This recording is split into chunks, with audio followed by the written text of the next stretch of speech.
তো দাওয়াত তাদের মধ্যে যেই কবুল করবে, জবাব দিবে নবীজির ডাকে, সাড়া দেবে নবীজির ডাকে, সে উম্মতুল ইজাবার মধ্যে চলে আসলো, ইসলামের মধ্যে চলে আসলো, আল্লাহর প্রিয় বান্দাদের কাতারে চলে আসলো। ইসলাম কোনো মুসলিমদের ধর্ম নয়, ইসলাম মহাবিশ্বের ধর্ম, ইসলাম প্রতিটি মানুষের ধর্ম, প্রতিটি মানুষেরই সঠিক ধর্ম হলো ইসলাম। ইসলামকে গ্রহণ করে মুসলিম হওয়ার অধিকার সবারই আছে। এই জন্য ইসলামকে দিনুল মুসলিমিন বা মুসলিমদের দিন কোথাও বলা হয়নি কোরআন সুন্নাহয়। এটি দীনুল্লাহ, ওয়ারাআইতান নাসা ইয়াদখুলুনা ফি দীনিল্লাহ, মানুষকে যখন দেখবে তারা আল্লাহর দ্বীনে ঢুকছে। তো আল্লাহর দ্বীন, এটি আল্লাহর দ্বীন, ফি দীনিল্লাহ, এটি মুসলিমদের দ্বীন না। এমন কেউ ভাববেন না যে আমি ইসলাম কবুল করলে তাহলে মুসলিমদের বিজয়ী হলো, জয় হয়ে গেল, তারা বিজয়ী হয়ে গেল। না, এটা মুসলিমদের তো জিনিস না, এটা আল্লাহর জিনিস। আল্লাহর জিনিস আমি গ্রহণ করি, মুসলিম হয়েছি, আপনি গ্রহণ করে মুসলিম হন, কোনো সমস্যা নেই। আজকে যারা ফিলিস্তিনে যুদ্ধ করছেন, ইসরাইল শব্দের অর্থ হলো আবদুল্লাহ। আবদুল্লাহ ওখানে ইয়াকুব আলাইহিস সালামের লকব। তিনি ইব্রাহিম আলাইহিস সালামের সন্তান ছিলেন, ইব্রাহিম আলাইহিস সালামের নাতি, ইসহাকের পুত্র। ইসহাক হলো সরাসরি ইব্রাহিম আলাইহিস সালামের পুত্র। তো ইয়াকুব আলাইহিস সালামের 12 ছেলে, সেই 12 ছেলে থেকে বানি ইসরাইল 12 গোত্র। এখন এখানে আল্লাহ তো বলে দিয়েছেন ওমিন যুররিয়াতিহিমা মুহসিনু ওয়া যালিমুল লিনাফসিহি মুবিন। ইব্রাহিম ইসহাকের বংশে জালিম, এক গ্রুপ থাকবে জালিম, যেমন যারা তাদের মিল্লাত গ্রহণ করেননি, ইসলামে প্রবেশ করেননি। ঈসা আলাইহিস সালাম ইসলাম প্রচার করেছেন, আবার করবেন।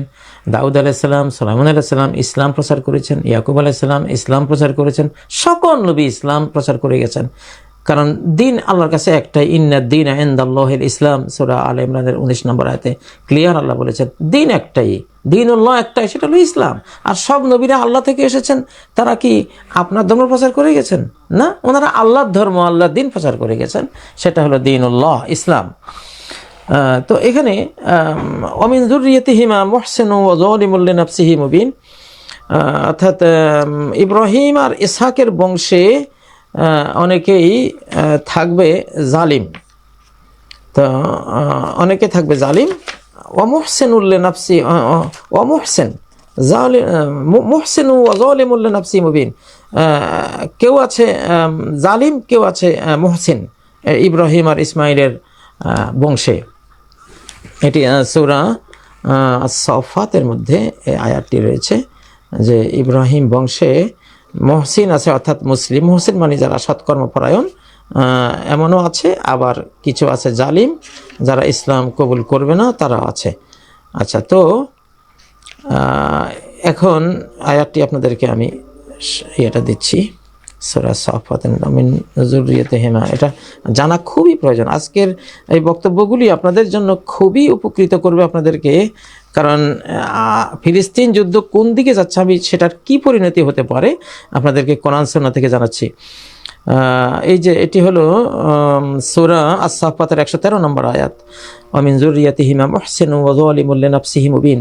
ইব্রাহিম ইসহাকের বংশে এক দল থাকবে মুহসিন মানে মুসলিম, সৎকর্মপরায়ণ, আল্লাহওয়ালা, নবীওয়ালা, দিনওয়ালা, ইব্রাহিমওয়ালা, ইসহাকওয়ালা, যারা তাদের ধর্মওয়ালা, দিন আদর্শওয়ালা এরা। আর ওয়া যালিমুল লিনাফসিহি মুবিন, খুল্লুম খোলা জালিম, প্রকাশ্য জালিম, সারা ওয়াল জালিম। মুবিন শব্দ এখানে যেমন আজকে যারা ফিলিস্তিনের উপরে জুলুম করতেছে, যে জেনোসাইড, এটা যুদ্ধ না, এটা হলো জেনোসাইড, এটা হলো গণহত্যা, শিশু গণহত্যা, নারী গণহত্যা, বৃদ্ধ গণহত্যা, বৃদ্ধা গণহত্যা, এতিম গণহত্যা। এটা গোটা মানব জাতির উপরে একটা গণহত্যা চালানো হয়েছে। তো যারা এটা করে তারা যালিমুল লিনাফসিহি মুবিন, ক্লিয়ার কাট কথা, সূরা আস-সাফফাতের 113 নম্বর আয়াত, এরা হলো যালিম লিনাফসিহি মুবিন। আচ্ছা, আর যদি এই পুরো এলাকাটা ফিলিস্তিন সহ ইসরায়েল সহ এই যে পুরো ল্যান্ডটা যদি প্রমিস ল্যান্ড হয়ে থাকে ইব্রাহিম আলাইহিস সালামের বা ইসহাক আলাইহিস সালাম, ইয়াকুব, এটা আল্লাহ তাআলা ইব্রাহিমকে দান করেছেন। তো প্রমিস ল্যান্ড যদি হয়ে থাকে যে এটা তার সন্তানরা পাবে, এখন তার সন্তানদের মধ্যে কারা পাবে এইটা তাহলে আমরা একটু ক্লিয়ার করি। এটা হলো তার সন্তানদের মধ্যে এইটা পাবে হলো ক্বালা লা ইয়ানালু আহদিয যালিমিন। যখন হযরতে ইব্রাহিম আলাইহিস সালাম আল্লাহর কাছে দোয়া করলেন যে আমাকে তো আপনি ইমাম বানিয়েছেন, মানব জাতির ইমাম, তো এখন আমার সন্তানদের মধ্য থেকেও আপনি এই এই মর্যাদা তাদেরকেও দেন। তখন আল্লাহ কি বললেন? আল্লাহ বললেন ক্বালা লা ইয়ানালু আহদিয যালিমিন, আমার এই প্রমিজ জালিমরা পাবে না। আহাদ মানে তো এটাকে ওল্ড টেস্টামেন্ট সহ তাওরাত কিতাবে আহাদ বলা হয়। প্রমিজ প্রমিজ, আচ্ছা, তো আহাদ আল্লাহ বলছেন আমার আমার এই এই যে আমি তোমাকে দিলাম যে কিনা কয় এই প্রমিজ ল্যান্ড বা এই বাইতুল মুকাদ্দাস এই ল্যান্ডটা দিলাম, এটা কিন্তু তোমার বংশে যারা ঈমান আনবে না, মুসলিম হবে না, মিল্লাতে ইব্রাহিমকে, মিল্লাতে ইসহাক, মিল্লাতে ইয়াকুব, মিল্লাতে ইউসুফ অর্থাৎ ইসলাম এই মিল্লাত গ্রহণ করবে না, তারা কিন্তু এই প্রমিসটা পাবে না। এটা তাদের জন্য না করে দিয়েছেন। লা ইয়ানালু আহদিয যালিমিন, এটা আয়াত হলো 124 নম্বর আয়াত সূরা আল বাকারা 124। ক্বালা লা ইয়ানালু আহদিয যালিমিন। পুরো ফিলিস্তিন বিষয়টার একেবারে একেবারে খুল্লুম খোলা সমাধান এই আয়াতের এই অংশটা। লা ইয়ানালু আহদিয যালিমিন, আমার প্রমিজ যে জালিম, যে বেঈমান, যে মিল্লাতে ইব্রাহিমকে কবুল করে না, ইসহাকের দিন কবুল করে না, ইয়াকুবের দিন ইসলাম যে কবুল করে না, সেই প্রমিস পাবে না, এই প্রমিস ল্যান্ডশিপ পাবে না। একদম ক্লিয়ার কাট কথা। আচ্ছা, এখন যারা এই যে নারী, শিশু, বৃদ্ধ, বৃদ্ধা, অসহায়, এতিম, মিসকিন, ফকির সবগুলিকে এইভাবে জেনোসাইড করছেন, কিসের ভিত্তিতে করছেন? আপনারা শুনুন। আপনারা যারা এটা করছেন, আপনারা করছেন বিভ্রান্ত ইহুদি ধর্মগুরুদের কথা অনুসারে। ইহুদিদের সবচেয়ে বড় সমস্যা হলো তাদের মধ্যে একটা বিশাল দল জ্ঞান পাপী, তারা সব জেনে বুঝে তারা অন্যায় করে। এখানে আল্লাহ তাআলা বারবার সূরা আল বাকারার মধ্যে এটি বলেছেন যে এরা এরা এরা করে কি, ওয়ায়াকুলুনা আলাল্লাহিল কাযিবা ওয়া হুম ইয়ালামুন, এরা আল্লাহর উপরে মিথ্যা আরোপ করে জেনে বুঝে মিথ্যা আরোপ করে। যেমন এখানে ওয়ায়াকুলুনা আলাল্লাহিল কাযিবা ওয়া হুম ইয়ালামুন, সূরা বনী ইসরাইল, সূরা আল বাকারার মধ্যে বিস্তারিত আল্লাহ তাআলা বনী ইসরাইলের কথা উল্লেখ করেছেন। সূরা আলে ইমরানের মধ্যে এখানে উল্লেখ হয়েছে যে ওয়ায়াকুলুনা আলাল্লাহিল কাযিবা ওয়া হুম ইয়ালামুন, ওরা জেনে বুঝে আল্লাহর উপরে মিথ্যা আরোপ করে। ওয়ায়াকুলুনা হুয়া মিন ইনদিল্লাহি ওয়া মা হুয়া মিন ইনদিল্লাহ, ওরা বলে যে এটা আল্লাহর পক্ষ থেকে এসেছে, এটা অথচ আল্লাহর পক্ষ থেকে না। ওয়ায়াকুলুনা হুয়া মিন ইনদিল্লাহ, নিজেরা লিখে তারা বলে হুয়া মিন ইনদিল্লাহ, এটা আল্লাহ এই কথা বলেছেন। ওমা হুয়া মিন ইনদিল্লাহ, ওটা তো আল্লাহর পক্ষ থেকে আসেনি, এটা এরা লিখে দিয়েছে। এটা সূরা আল ইমরানের 78 নম্বর আয়াত।